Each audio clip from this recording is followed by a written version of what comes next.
Bone pasto panis vere, Iesu nostre miserere, tu nos face nos tuere, tu nos bona fac videre, in terra viventium.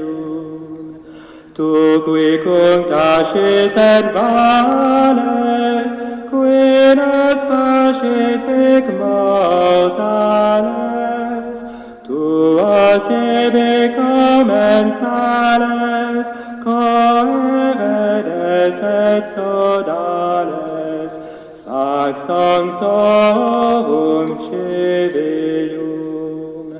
Amen. Alléluia.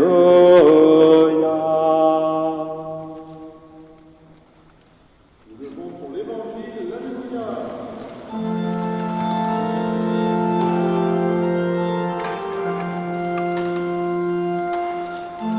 Alléluia, Alléluia, Alléluia. Alléluia, Alléluia, Alléluia. Moi, je suis le pain vivant qui est descendu du ciel.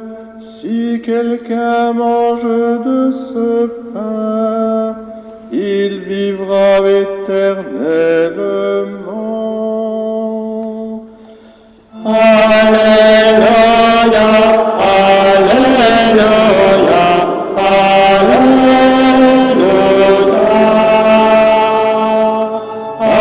Alléluia, Alléluia.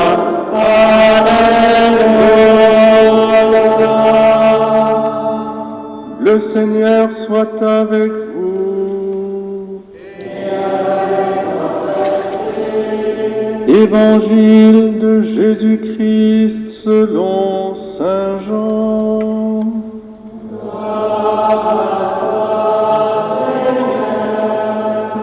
Au chapitre 6e, le discours du pain de vie.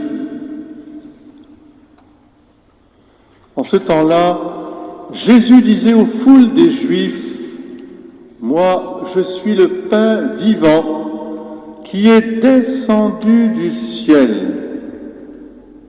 Si quelqu'un mange de ce pain, il vivra éternellement. Le pain que je donnerai, c'est ma chair, donnée pour la vie du monde. » Les Juifs se querellaient entre eux, « Comment celui-là peut-il nous donner sa chair à manger ?» Alors Jésus leur dit, « Amen, amen, je vous le dis, si vous ne mangez pas la chair du Fils de l'homme, et si vous ne buvez pas son sang, vous n'avez pas la vie en vous. Celui qui mange ma chair et boit mon sang a la vie éternelle, et moi, je le ressusciterai au dernier jour. En effet, ma chair est la vraie nourriture, et mon sang est la vraie boisson. Celui qui mange ma chair et boit mon sang demeure en moi, et moi je demeure en lui.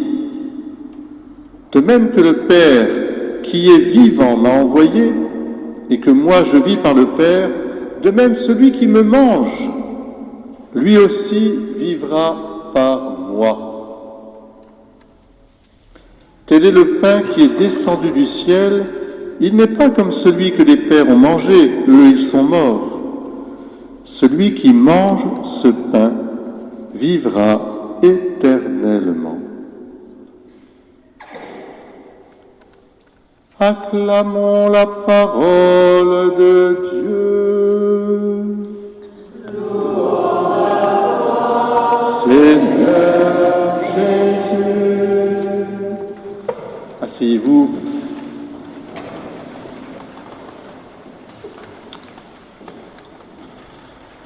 Peut-être sommes-nous habitués à communier? La plupart d'entre nous, nous communions depuis l'enfance. Et peut-être que nous sommes, encore une fois, habitués. Et il faut sortir de cette habitude pour reconsidérer le discours du pain de vie. Car vous savez, quand Jésus a annoncé cette parole incroyable, beaucoup de ceux qui l'ont entendu et qui étaient pourtant ses disciples de la première heure ont trouvé que c'était trop dur à entendre. N'en parlons pas pour les contemporains de Jésus.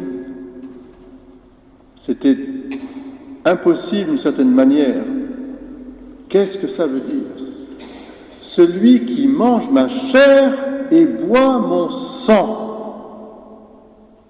aura la vie éternelle. Déjà,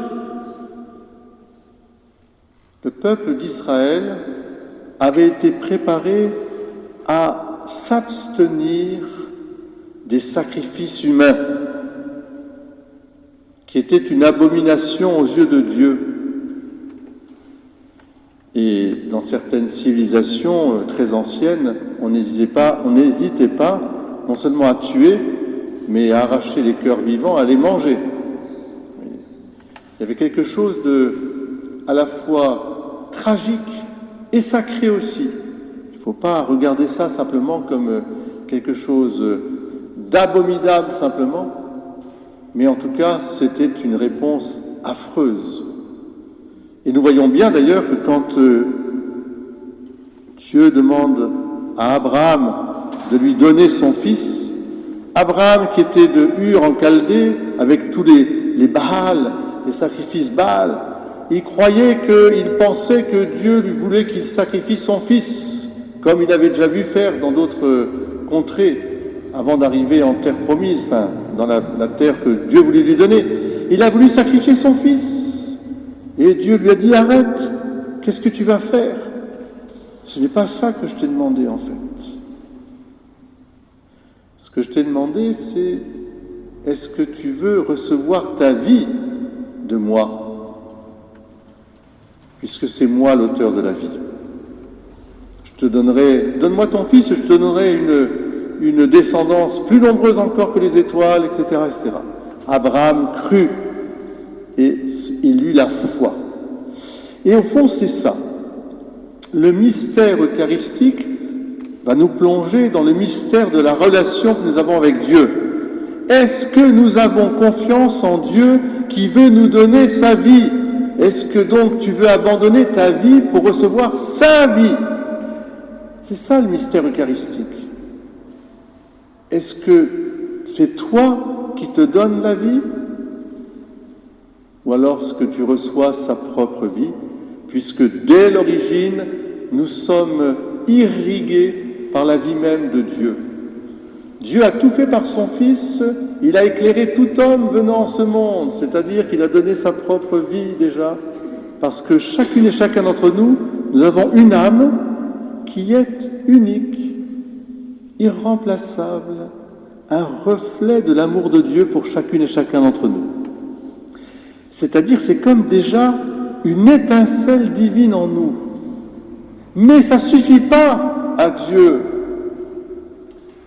Parce que Dieu a voulu se révéler dans sa nature profonde.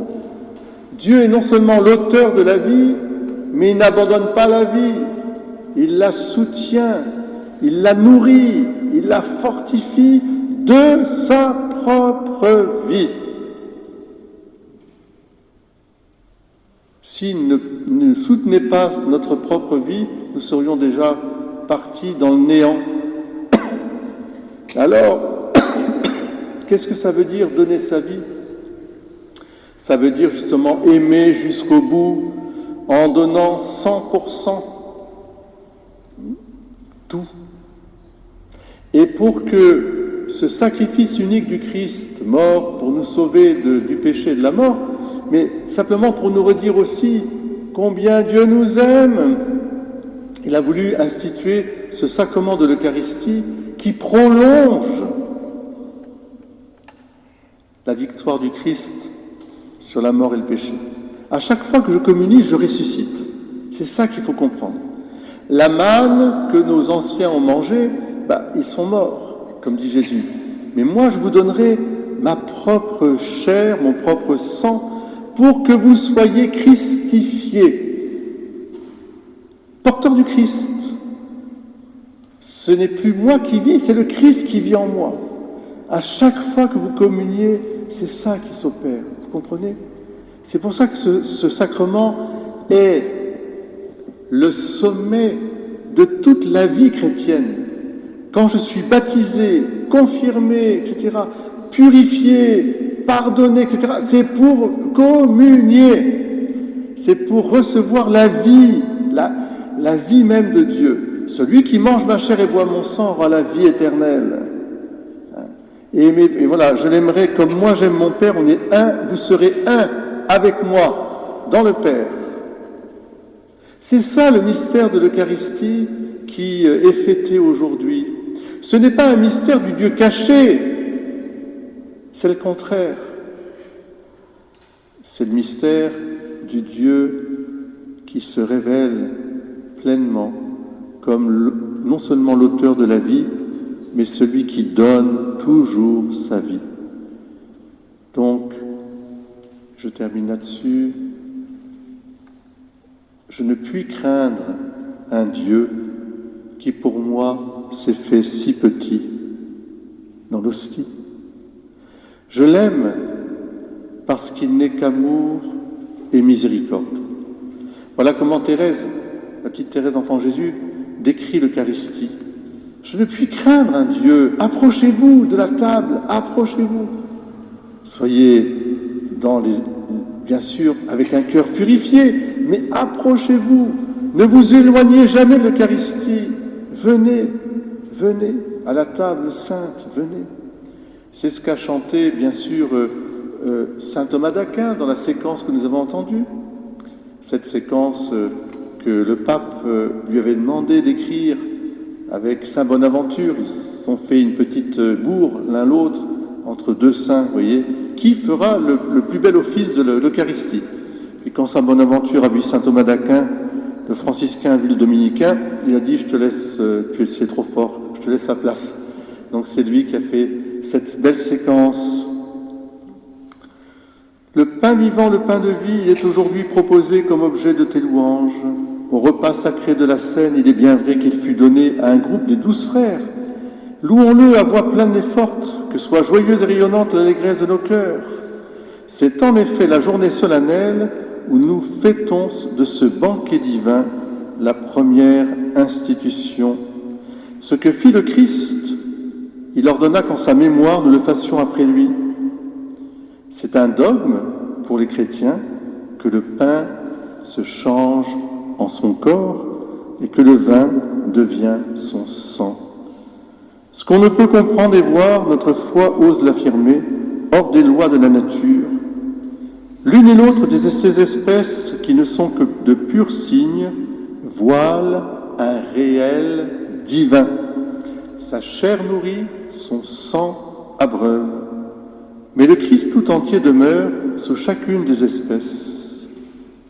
Il est reçu tout entier. Et Thérèse dira donc « Je ne puis craindre un Dieu qui pour moi s'est fait si petit. Je l'aime car il n'est qu'amour et miséricorde. Je l'aime car il n'est qu'amour. » Ô bon pasteur, notre vrai pain, ô Jésus, aie pitié de nous, nourris-nous, protège-nous, fais-nous voir les biens éternels dans la terre des vivants.